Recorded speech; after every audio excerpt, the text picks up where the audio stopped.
The Kavanagh House was completed in 1803 for James and Sarah Kavanagh and their growing family of what would be 7 children. My wife and I purchased the home in 2019, and we're only the 4th family to own the home. The house was built by Nicholas Codd, also an Irish immigrant. He installed this scrimshaw marker in the newel post. We purchased the home from the granddaughters of Admiral Frederick Richards. Admiral and Mrs. Richards purchased the home in 1959, and they remodeled it, adding 2 bathrooms and a bedroom. The house was chosen for the 1930 Historic American Building Survey due to its condition as a relatively unmodified federal-era structure. Also, Governor Edward Kavanagh was the eldest son of James and Sarah Kavanagh. He was briefly governor of Maine, finishing the term of 1843 when Governor John Fairfield joined the Jackson administration. He was charge d'affaires to Portugal and obtained a key trade agreement. He was a member of the Maine legislature and the U.S. House of Representatives, and he also served on a small committee that finally resolved the border between Maine and Canada. So if you watch TV, you've seen how this works. The new owners meet with the team, they discuss what they want to do, maybe a new bathroom, modernize the kitchen, and then they come back in 6 months for the big reveal. Well, that's not how we did it. The most critical repair was the undercarriage. The years of damp environment took its toll. There were many small repairs over the years, and the masonry piers added over time were also in very poor condition. The engineer who did an evaluation for us said the house was 5 to 10 years away from a point where it would simply not be feasible to repair it. The house was 4.5 inches out of level at its lowest point. The good news, though, was the basic frame of the house was so well built that the house was supported by the strong timbers in the upper frame. The large dovetail joints there are still very tight and strong. Aaron Sturgis and his company, Preservation Timber Framing from Berwick, began work.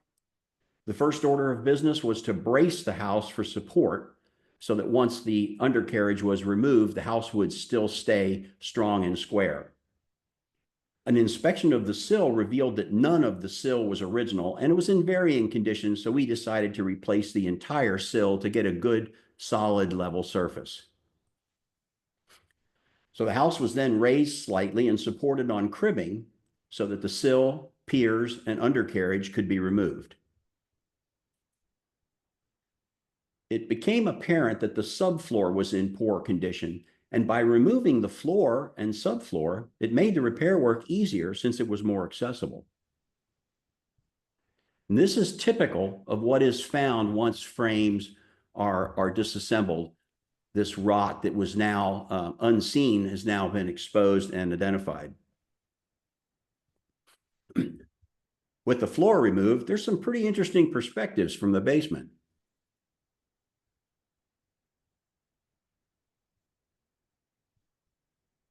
The undercarriage of the house was 4 44-foot-long carrying timbers, and it was not easy to obtain modern 44-foot timbers, if at all. And also, if we had used the one-piece timbers, they would have had to raise the house quite a bit higher to get them underneath. So the new carrying timbers were constructed in 3 sections with traditional joinery techniques. All this beautiful craftsmanship, but unfortunately, most of it ends up out of sight. I love these beautiful scarf joints that they used. So now here's a photo of the new timbers being installed. And a few things were discovered by the sharp eyes of the expert timber framers. First, the undercarriage was not built by the same craftsman as built the house. Second, the original design may have been a 2-chimney design, but was changed very early in the build. So it looks like they had change orders even back in the early 1800s. And 3, The point loads from the cupola and hip roof were never directly supported, but Aaron told us that's not uncommon of the period. So here's pictures of the new carrying timbers in place and some cross ties installed. Now here's a pro tip for you. If you hang things in the house before the floor is removed, make sure they're things that you really don't need. There were also many smaller repairs that were found as the framework was in progress, just sections of timbers that were rotted, and they did a lot of smaller repairs as well, as you can see there on the right. Damage was also found behind the portico frame, so it was removed to be repaired and replaced. This is interesting because it's an example of a repair to a repair. We decided to just replace that timber with a new one. So the masonry piers were replaced by 6-inch diameter concrete-filled steel columns on new concrete footers. 4 8-inch columns directly support the point loads for the first time ever. We added a French drain system both inside and outside the foundation, and there's no active water in this foundation, but it's just damp with very little ventilation. We just didn't want to just reset the 200-year rot clock. And also during the project, we decided to add a radiant heat system in the basement. It's not to keep it room temperature, but just to keep it above freezing to mitigate the dampness. And finally, the undercarriage repair was complete.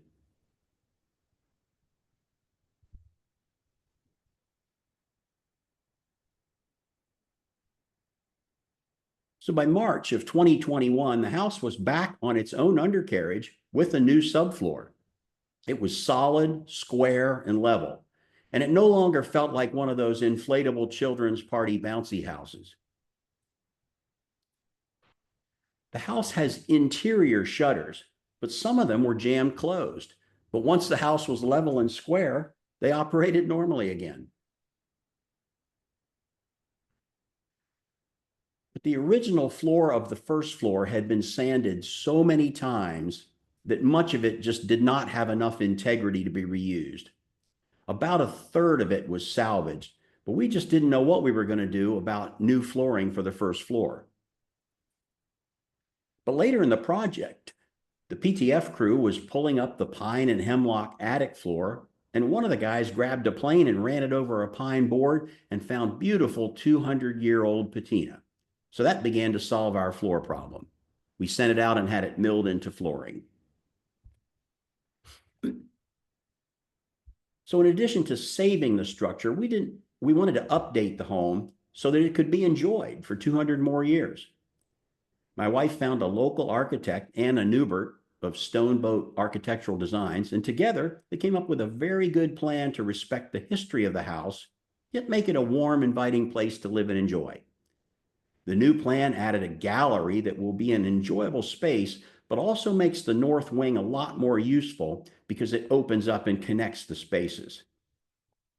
It also allowed us to move 2 bathrooms from the original main part of the house and relocate them into the north wing, which brings the main part of the house back closer to the 1803 configuration. So this is the north wing L. Local historians believe that the north wing predated the main house and may have even been used by the family or workers before the house was complete. The wing was built on grade and on rubble stone, and we knew the foundation was in poor condition, but we also found that the frame needed significant repair also. So the decision was made to completely dismantle the wing and frame. Each piece can then be repaired or replaced as needed and then re-erected on a new foundation. That's one of the huge advantages of working with the timber frame. These walls were added in the 1960 remodeling, adding a bedroom and a bathroom, but the original configuration of the north wing was a large room on the second floor. And also during that time, we found that the large kitchen fireplace was unsafe. The brick and mortar inside had deteriorated beyond repair. So it was dismantled layer by layer and documented. The salvageable brick was set aside. We gave special care to salvage all the original wainscot. But as the layers in the L were removed, Lady Kavanagh began to reveal a few of her secrets. Almost immediately, the sharp eyes of the PTF crew noticed that the construction in the L was more in line with techniques from at or after the 1830s, not the late 1700s as had been thought. It was discovered that there had been another structure prior to the north wing that we now know. So when the L was replaced, they didn't even bother to completely remove the trim from the previous structure. This is Scott Lewis from Preservation Timber Framing, and he's our overall project manager. More evidence of the original clapboard siding when the L interior was removed. Also, we found that the two buildings were never structurally connected. They were simply built about 6 inches apart. And in timber framing, this is what's known as an English tying joint in the upper corners. It tends to date the structure again to the later than the 1830s. But in the case of Kavanagh, I'm going to call it an Irish tying joint. And here you can see the line from the earlier lower roof line, as well as a door that was removed or that was moved in probably in the 1960 remodeling. And this was original clapboard that was cut away that ran along the roof line back when the roof was covered with cedar shingles. And this is an original first floor window that was covered over. And this was a possible indication that there was at least some period of time where the house had no north wing at all. Here's some more original clapboard. So then the L was disassembled. After the dismantling, the archaeologist found the earlier stone foundation that defines the previous smaller north wing, just behind the large kitchen fireplace. Here you can see evidence of the earlier L that would have only been about that side.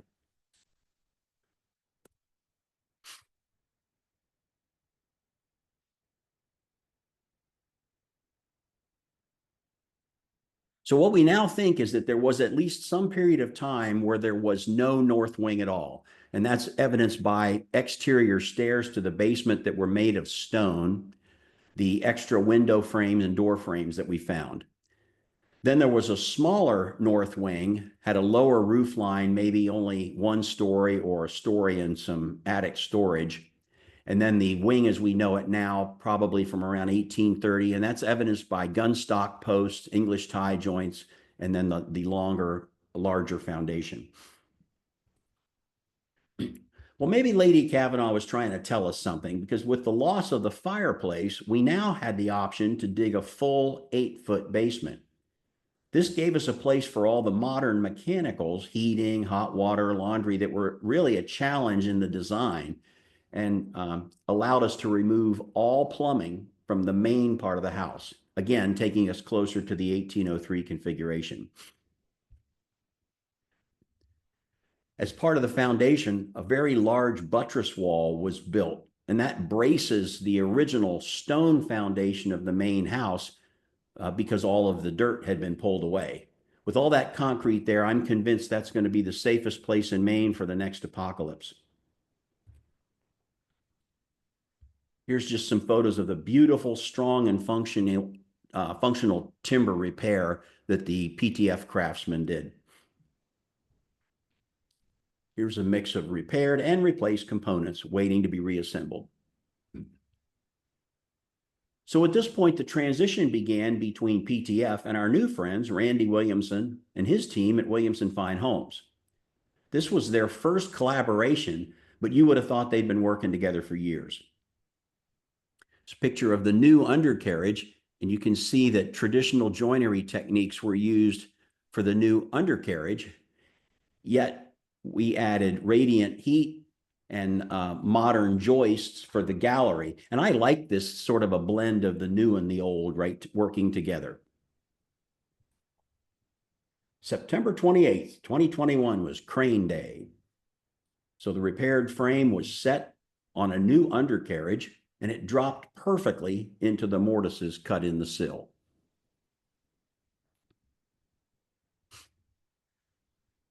Our little unique spiral staircase was built as a single unit.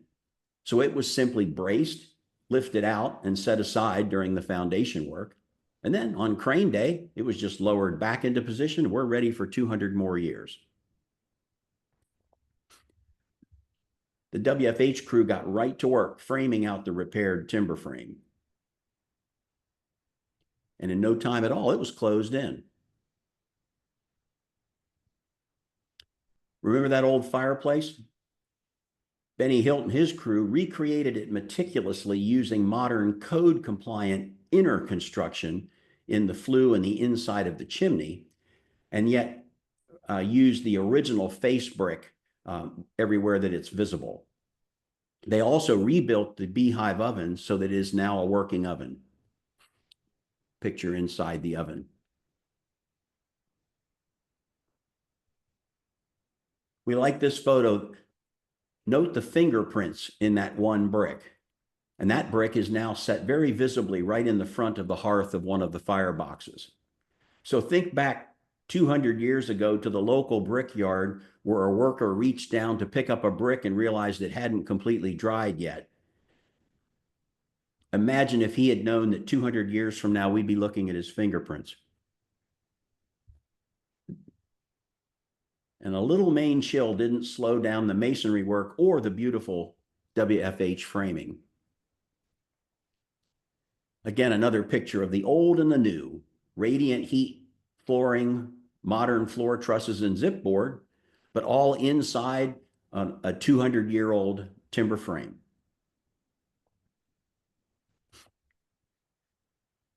The full basement gave us ended up being a very fortuitous decision because it gave us plenty of space for the necessary mechanical systems that needed to be installed. The house had not had an operational heating system since 1990. Every winter, the house had just gone to ambient temperature, and that wasn't good for the frame. But now it has a new efficient heating system.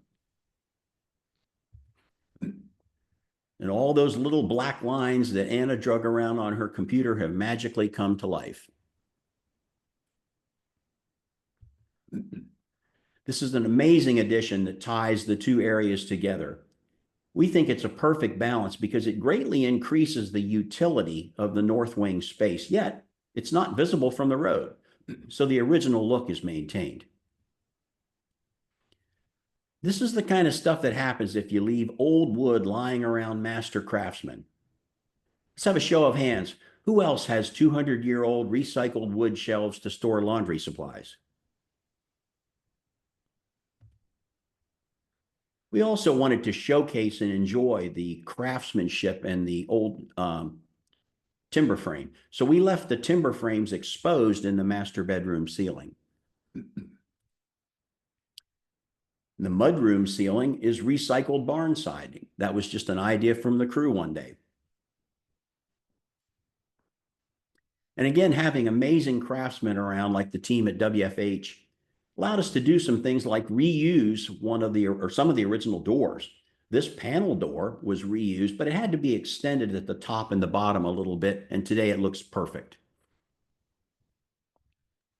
Also, this heavy Dutch door was moved from the 1890 bathroom to this new location a few feet away. The Gardiner family added the first indoor plumbing after they bought the house in 1889.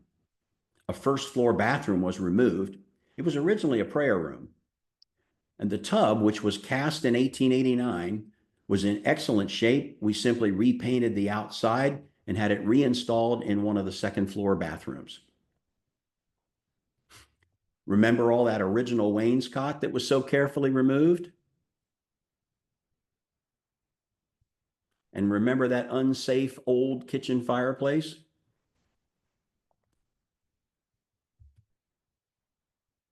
And then Randy Wade of Ridgetop Cabinetry built beautiful cabinets for us. This island is built from hemlock floorboards that were salvaged from the attic. Also note the shelves and the range hood. In the federal era, many floors were painted and faux painting was very popular. We decided to try a period paint pattern on the new gallery floor. Peter Wall of Camden was the artist.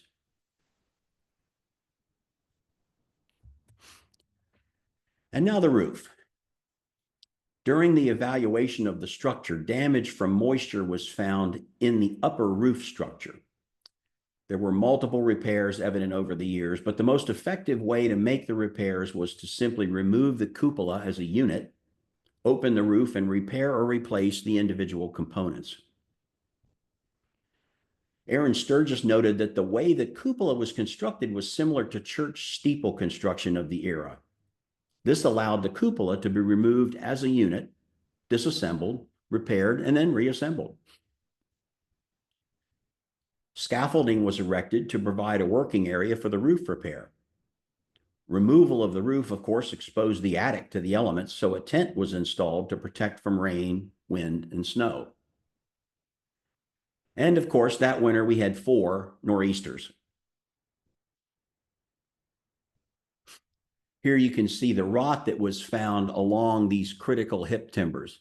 The sides and the bottom looked fine, but the water had run down underneath the subroof along the tops of the timbers and rotted them out, almost like a canoe.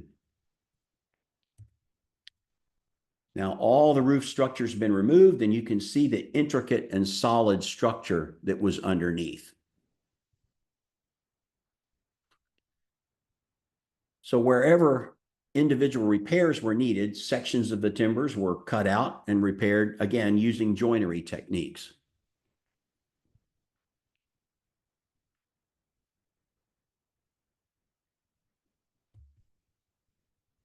So once all the attic timbers were repaired, we had foam insulation sprayed. The cupola structure actually had more damage than was first thought, so it was disassembled and repaired. The repaired cupola frame was then re-erected first because the cupola supports the ends of the hip timbers. This is called a crab, and it needed only small repairs, so it was reinstalled as a unit. During the work, the crew discovered unused mortise pockets, indicating that the original design may have included a domed roof on the cupola. You can see one right there in the center. Perhaps something similar to the dome at Lincoln Academy.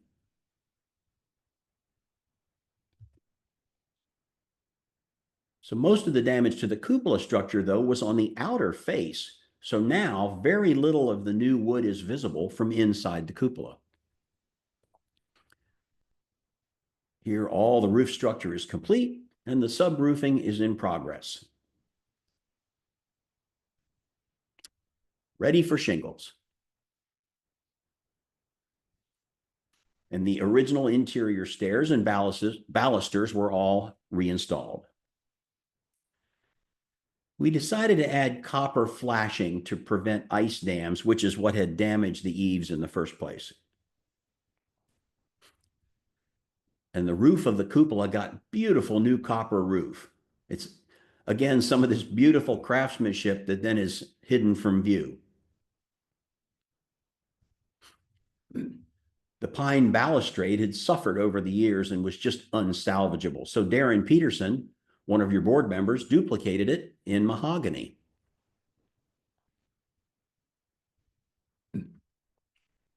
All structural repairs are complete, but poor Lady Kavanagh's been through a lot. I call this stage, the operation was a complete success, but none of the wounds and bruises have healed. But pretty quickly, Lady Kavanagh begins to get her makeup touched up. We had a paint analysis conducted by an archaeologist who determined that this tan gray color is the original color from 1803. It was used commonly in the federal period to give the appearance that the house was actually made of stone. And now the portico. Remember that beautiful portico? Well, the wood was in very poor shape and had to be removed to repair structure in the timber frame behind the portico. So using the old portico as a pattern, a new upper portico section was built by Jim Hydew, another local historic carpenter.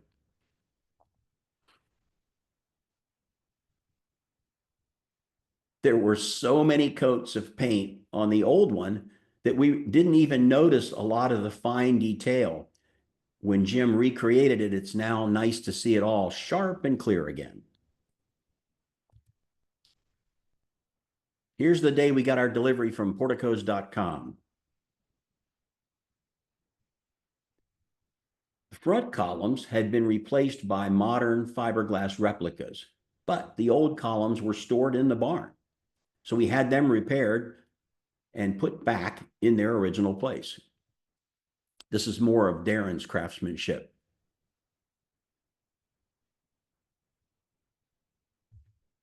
And it was exciting the day that the new portico was installed. It was kind of like the cherry going back on the top of the ice cream sundae.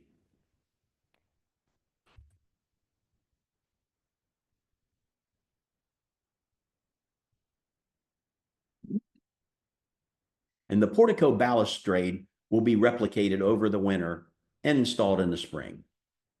And the portico also received a new copper roof with an intricate gutter system that diverts water away from the house initially, but then back to the downspouts.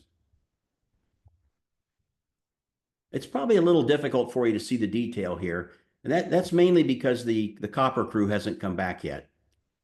They promised to arrive in May, and it's now the 21st week of May by my calculations.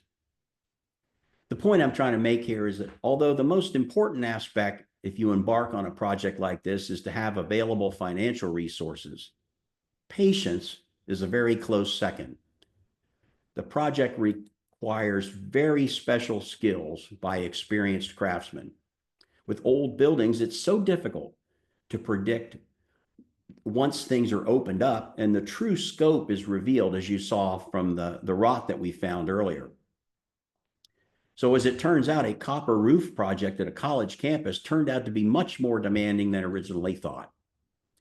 But whenever I get a little unhappy and frustrated with the pace, it always seems to be that my next visit to the house, I see things that have been completed, and I just marvel at the incredible levels of craftsmanship. So that always relaxes me, and I feel like I can carry on.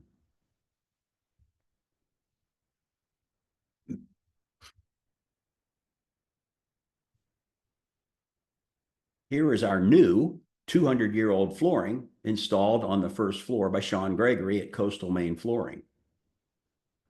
Once the plaster and paint work is complete, it will be sanded and stained. The interior finish work in the main part of the house is well underway, and the second floor is almost complete, except for some final electrical hookups and reglazing the window sashes. Thanks to my wife's talented color choices and Dale Hunt and his paint crew, our guests will have a choice of bedrooms: green, gold, blue, or gray.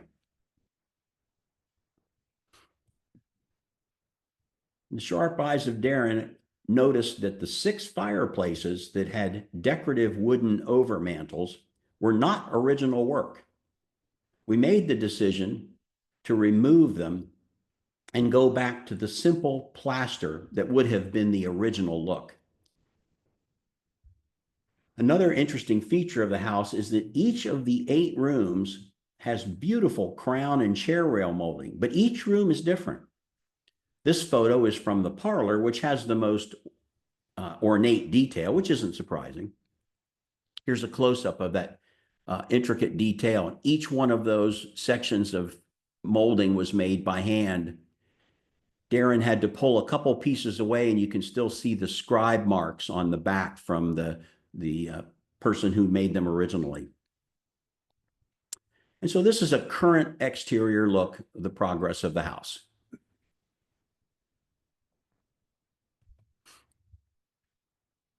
The home site also included 3 outbuildings, a small barn, a carriage shed, and a pit privy. Unfortunately, the carriage shed was in extremely poor condition.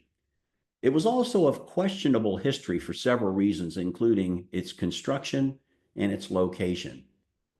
So we made the difficult decision to have it demolished.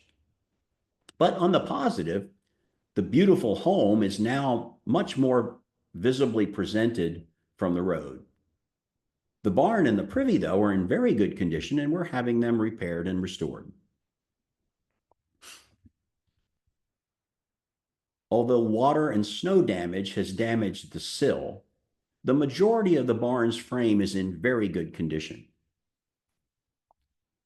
And the frame is of a drop tie design, which is somewhat unique, and the timber framers have found it very interesting. 2 wings were added to the barn, one in the north and one to the west, and these were additions done probably in the early 20th century. And they were stressing the basic frame, so we decided to remove them. And it's construction details like this that now have the experts are dating this structure from about 1820. The barn stood on wooden and concrete pilings on a sharp downhill slope, so the foundation and sill had significant water damage. We wanted to stabilize the foundation to preserve the building. Due to the significant slope, we found out that constructing a full basement was only slightly more expensive than just pouring footers. So the barn was lifted, moved up the slope so that the excavation could begin. And here you can see the steps as a new foundation was created. And this concrete will protect the sill from water damage. Then the barn was just slid right back in place on its new foundation. The new foundation raises the barn about 3 feet, so water again will no longer flow directly against it. This summer, the PTF crew is back at work on the makeover for the little barn. They removed all the interior beadboard that was added later, exposing the frame for repairs. So far, we really like this exposed frame and patina on, this is the west wall. So we plan to leave it just as is. Work is currently in progress. They're replacing the sill and also replacing a couple of structural timbers that were removed when the wings were added. Once the frame is all squared up and solid again, it'll get cedar shake siding and some new roof shingles. And of course, the privy. It was a pit design, which eliminated the need to continually move the privies around to new sites. We feel that the location and about a third of the frame is original. The stone and brick foundation was unstable, and since we had no plans to use the building for its intended purpose, we had the pit filled in. My wife and I strive for historical accuracy, but we're also both pretty inclined toward indoor plumbing. So the privy will be repurposed as a garden shed. The privy was lifted and set aside, and the pit was filled in. Concrete footers were buried, and granite sills were set to mimic the look of the house. Then it was moved back to its original location. I enjoy DIY projects, and I couldn't let everyone else have all the fun, so I've taken this as a personal project. The subroof was repaired in 1999. I know that because they signed the subroof boards in pencil, but the drip edge had rotted.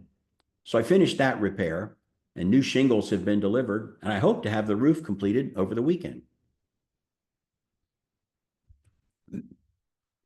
Even the simple little privy had a few secrets. Our sharp-eyed project manager, Scott Lewis, noticed something. We pried away a few pieces of the interior beadboard and found that the original ceiling was plastered. So with a little repair, we may have the only privy in Maine with a plastered ceiling. You may be aware that a chest of gold was rumored to have been found by workers at the Cottrell House, which is the older sister to our house, and it's in downtown Damariscotta. We've not found anything like that, at least not yet, but we have found many things that we consider to be treasures.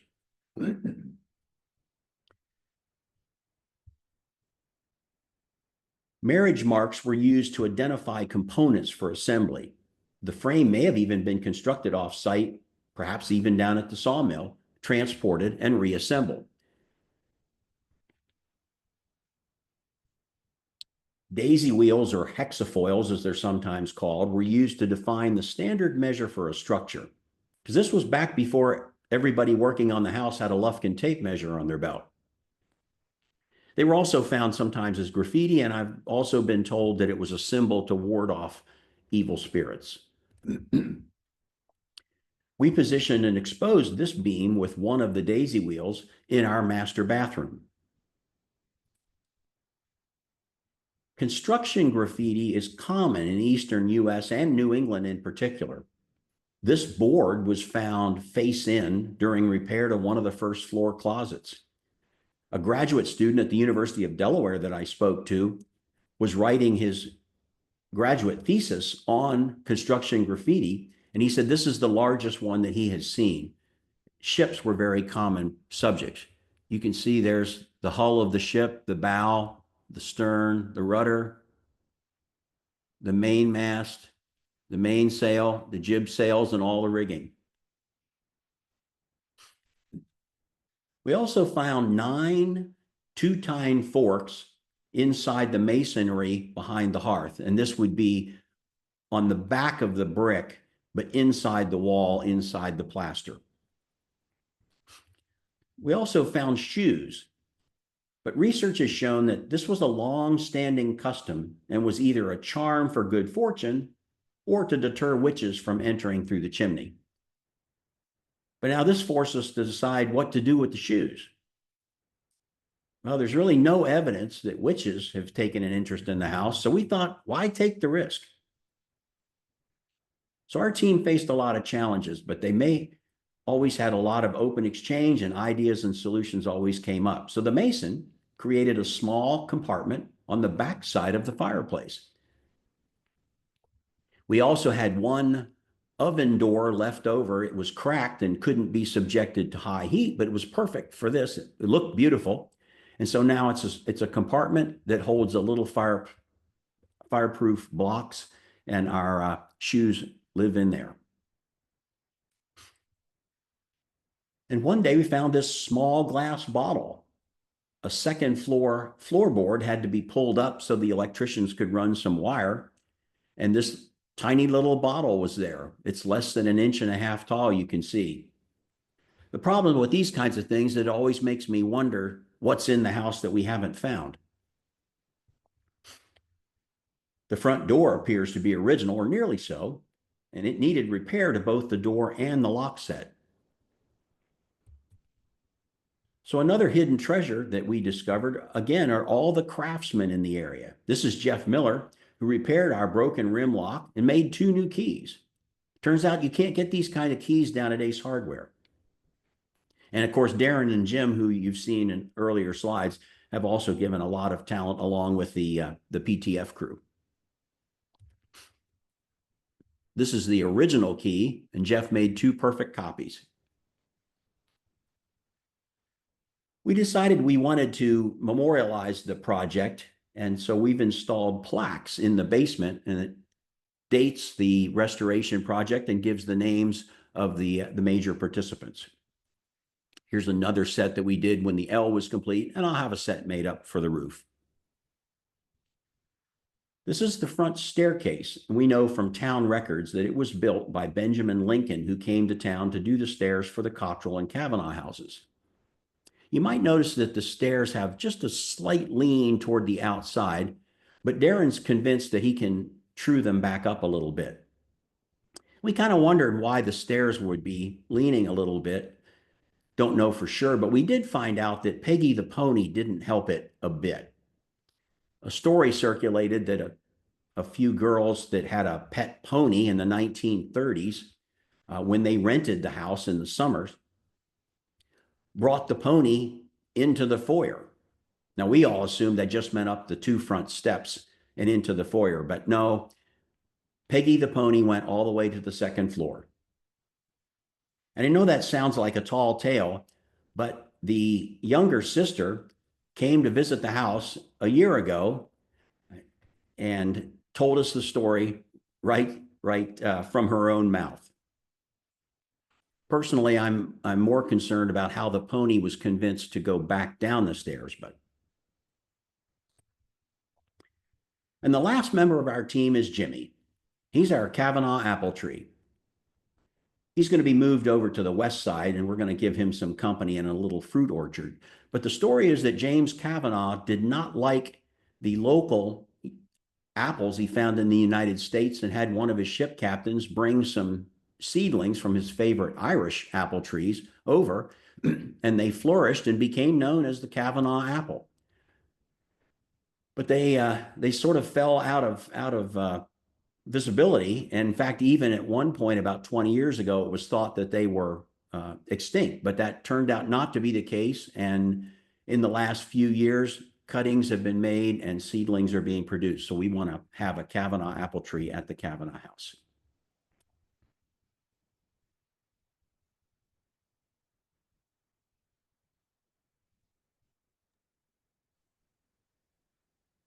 And thank you. If you have any questions, Shannon will handle those. Thank you so much. This has been fascinating. A couple of questions have already come in, but there's, I think, time for more. People want to keep adding them. First question was, how did you go about finding the contractors and craftspeople for this kind of restoration work? And you and I had talked previously about how it was almost surprising that you were able to find so many people with such skill here in the community.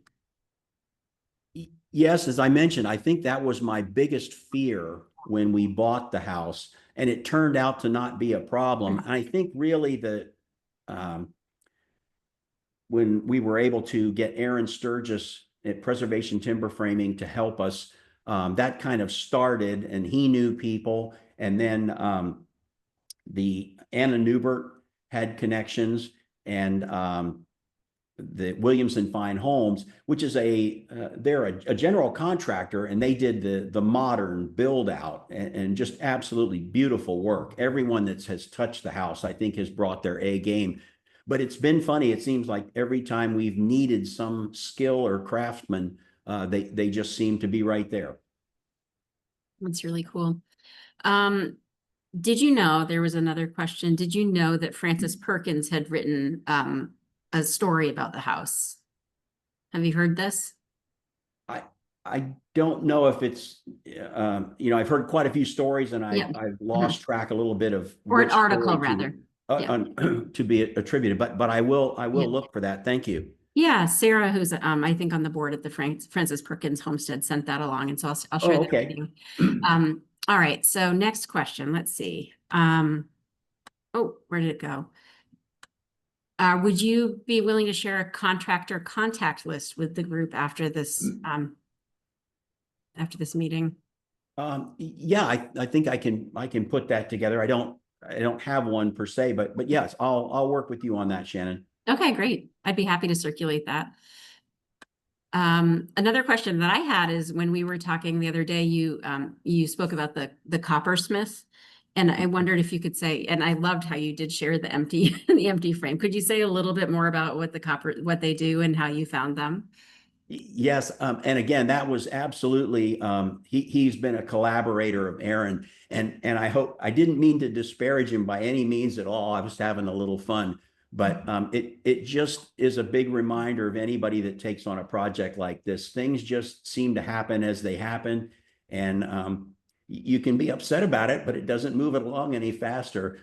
but again, as I say, every time I walk in the house, I'm just marveling at the craftsmanship. But we are literally expecting him any day. And so the joke was that I had left that slide open in hopes that even this morning they might have come, and that didn't happen. But we do expect them soon. And as you can see, it's very specialized, but amazingly beautiful work. And they're going to recreate the downspouts too. We do have some old photos of when the downspouts were there. And again, it's fairly complex because the water is diverted from the back of the portico toward the outside, but then it falls into an interior gutter and runs back around the sides to the house and then down. So there's a lot more to it than just some flat sheets of copper. That's incredible. Thank you. Let's see. Another question is, if you look back on the project, is there one thing that stands out that you wish you had known before you began? That's a tough question because you just don't know what you don't know. As you and I spoke, things that I was worried about ended up not being a problem, and other things we hadn't even considered have been very problematic. As I mentioned, getting insurance for these kinds of projects is very difficult.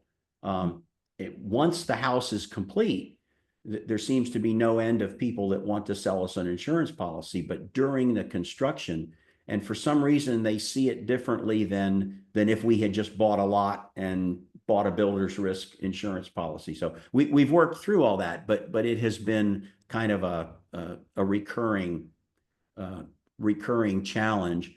And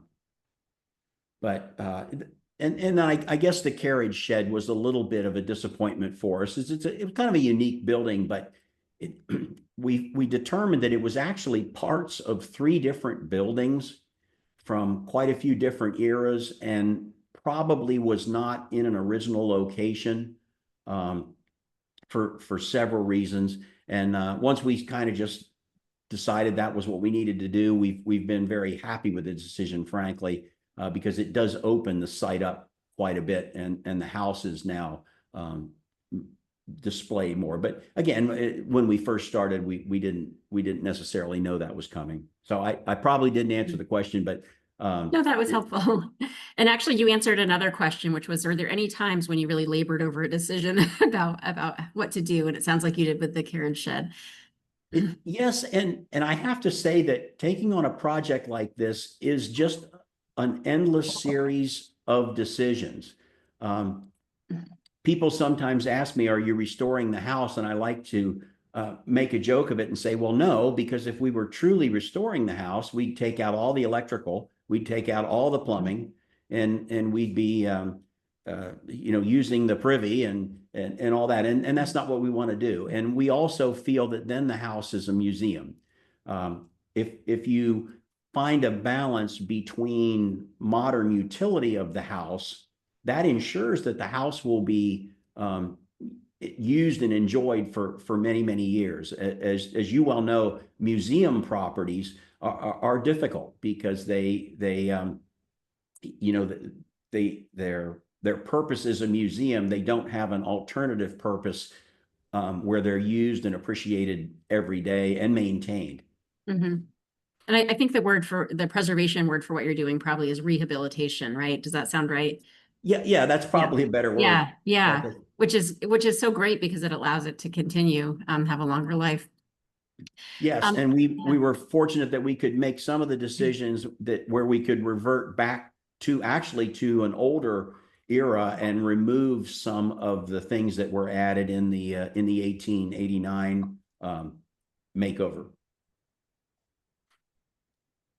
Okay, I'm looking at this question is more of a comment, but I think it's a lovely sentiment and I'd like to pass it along. Ellen says, I'd like to offer my deep thank you to the Williamses for their investment in preserving this treasure, and shudders to think what would have happened to it if you hadn't come along, and it's a gift to the community. And I absolutely echo that. Oh, well, thank you very much. The community there, especially in Damariscotta Mills, has been just wonderful. And supportive, and we didn't know if people were going to be too happy with us, because to a lot of people it was the big yellow house on the hill, And of course, it's no longer yellow, but at the same time, they appreciated that we put the attention to finding the original color of the house and then bringing that back. I'm really happy we can help you share that information with people too, because I think that people do, change is difficult, but this is a really cool change. And when the big tent went up, I think that started a lot of rumors that we heard about. But we assured everyone that no, everything was going to come back just like they thought. All right, here's a question about, let's see, someone had heard, was there a secret compartment in the center of the banister in the front hall? She'd heard it was made of whalebone and meant to be removable. Tradition was that the mortgage original note would have been placed inside when paid off. Does that sound familiar? Yes, I've heard of that as a tradition, but this photo doesn't show it, but this house doesn't really have a newel post, a big one. It's really just a slender baluster, and we don't know. I know Darren is looking at it to see if those were the original balusters or not, but they're just small, 1.5 by 1.5. So I don't think there's not much space underneath there to hollow it out. And I just would not want to tamper with that that marker. And I don't know if any of the other Nicholas Cod houses have those or not. But it is an interesting feature of the house. It is interesting. You may have said this at the beginning, but did you say what year the house was recorded by the Historic American Building Survey? 1930. Okay. And then it was updated. The drawings were updated in 1960, which was interesting. And Anna, the architect, was able to use those drawings as her initial, because her first task, I guess, with the house was to reverse engineer it so that she had good drawings that then when she did the gallery. The real challenge in the gallery, and my wife Nancy and Anna solved it beautifully, is that the second floor of the north wing is about 2 feet lower than the second floor of the main house. So to resolve those levels and the levels of the ceiling and make steps to go in between was quite a challenge. And they solved it beautifully. But she needed to have accurate drawings, and she was able to use the Habs drawings, I think, as a starting point. That's really cool.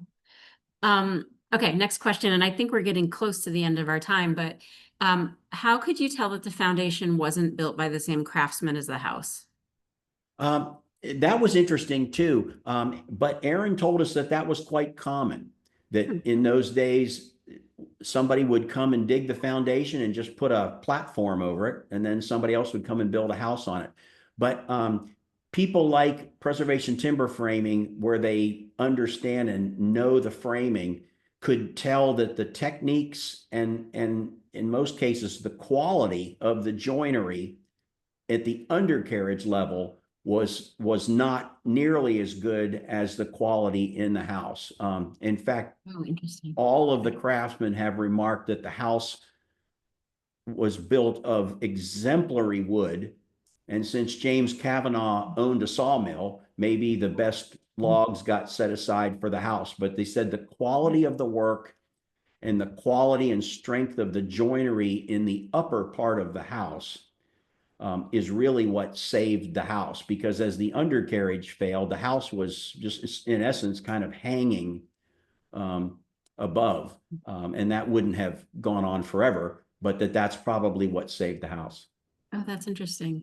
And that is just sparking a thought in my mind that as I was preparing for this talk, I found several places that called it, perhaps the most intact or the most preserved example of federal architecture in the area. And perhaps that's part of why. Yeah, it could be. Yeah. All right. I think, Steve, that we're here for time for one last question. And I think this is the best question. I saved it. What advice would you give to someone considering buying and restoring a property? And where would you think they should begin? I can only speak to what my wife and I've done, and we just really liked the house. And then we enjoyed the history of it. And another thing I think is very important is to like the area too, because even though there's times where you think you're never going to finish it, it will be finished. And then you have to enjoy the house, and you have to know that you can drive into the grocery store and do all the kinds of things that you want to do just to enjoy life. And I say that because we considered some other properties that were a lot more remote, and it would have made delivery of materials difficult. So to take that into account is to look at the end game, so to speak, and just be open-minded, because it's probably going to be in time and cost multiples of whatever number anybody could give you. And it's not because people aren't trusted. It's just that once you open up the walls, you just don't know what you're going to find. Well, thank you very much, Steve. This was great. I really appreciate you being here. I'm so excited to come see the house in person next time I drive by. You can bet that I'll be gawking to check it out. You're welcome anytime, Shannon. Thank you. And thank you to everyone who showed up tonight. I would like to say at the beginning of the talk, I told Steve we usually have about 50% of the people who show up, so who have registered for one of our talks, and we did way more than 50% today. So I think that says a lot for our audience. Okay. So have a nice night. I'll send out the recording of this lecture as soon as I have an opportunity, probably early next week. Thank you all. Thank you again, Steve. Take care, everyone. Have a great night. And people are applauding on their screens. Goodbye.